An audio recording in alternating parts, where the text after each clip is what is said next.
Vampires, zombies, ghouls, demons, supernatural freaks.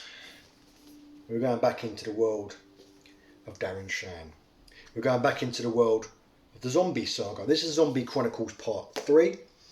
Zombie Chronicles Part 4 is not out yet, so I'm going to review Zombie Baby and Zombie Gladiator using this book, and then I'm going to start buying them individually, I think, unless of course Chronicles 4 comes out, in which case I'll order that.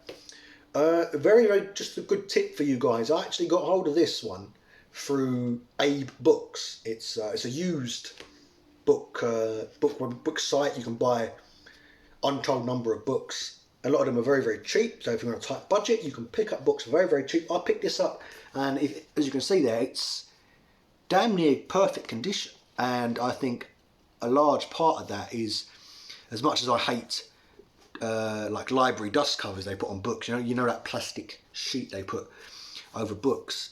When I opened the package of this, it was covered in one of those, and I opened the front page, and as you can see, it's a library book there. But yes, it's a library stamps and stuff in it. I took that off immediately because I can't stand those things, but it does do it justice to see the quality of this book. No damage at all. No, when you buy used books from used book sites, you expect them to be some kind of a crease or a fold or something, but damn near perfect. And I was quite pleased with that. Only cost me a few quid, so if you're on a tight budget, go ahead and use Abe Books. I'm not being sponsored by them or anything. I'm just going to give them a shout out, because go ahead and use them, because they can give me, the only way you can tell this book's age is the pages are kind of yellowy. That's it. Really, really good quality. But anyway, enough raving about used book websites. Zombie Chronicles 3 Part 1, Zombie Baby. So if you remember from Zombie City, you'll remember that Becky Smith had a conversation at the end of that book about God and the devil and good versus evil, and Dr. Oystein believes he is a messenger sent by God. He was the creator of a vaccine program, and Becky Smith and the other revitalised, or Zomheads as they called themselves, had been given the vaccine secretly at a young age, and that is why they got their senses back and they didn't become just simple reviveds. So she kind of has a bit of a crisis in her mind. She decides to go off on her own for a bit, and then there's this really, really spooky, really creepy demon zombie baby thing that appears in the story, and it's fucking terrifying. It's still, Darren Shan still manages to terrify me to this day, and started reading his books when I was 13, 14. I'm now 28, and he still manages to fucking terrify me. Yeah, there's this evil zombie baby thing. Some characters come back. The old painter, the painter that was painting in the church, he returned. It's great to see him come back.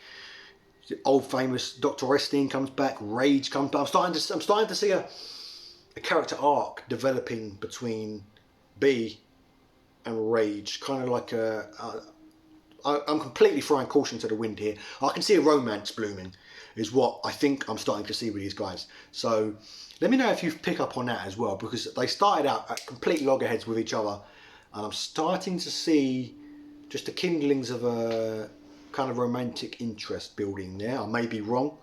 We'll see what happens with the rest of the series, but characters are starting to come full circle now. They're starting to get more of an arc to them. Again, themes of us versus them, themes of society are reappearing, as is typical in Darren Shan's work. Themes of society and racism and xenophobia and us versus them, and they're different and we're not, and we don't like them, we're suspicious of them, all that kind of stuff. It's continually in Darren's work, particularly his young adult fiction. And other themes that are in there are themes of loneliness, themes of insecurity and wanting to belong to something. B continues in Zombie Baby to struggle with whether she belongs to humans and whether she belongs to zombies, and it's a similar theme that I'm currently reading through the Vampire's Assistant saga, or Cirque the Freak saga, depending on where you are in the world. And Darren has much of the same trouble in the early books. He struggles to decide whether he's a vampire or a human. So B is struggling to decide whether she fits in with zombies or humans still, or whether she wants to be a zombie or whether she wants to be a human. That's very much a prevalent theme in this. So yeah, that's really what I have to say about it, guys. Definitely give it up, pick it up, read through it if you've read the other zombie books. If you haven't read the other zombie books, please do. They're very, very good, even as you get older, even if you're outside of the intended audience range. If you were a fan or are a fan of Darren Shan's Cirque the Freak saga, the Demonata series, anything like that, go ahead and pick up the Zombie series and start reading through it. You'll find that there's as much worth in there as there is in any of his other books. So 95%, guys, out of 100. Definitely worth a read. Definitely a fitting continuation to the events of Zombie City.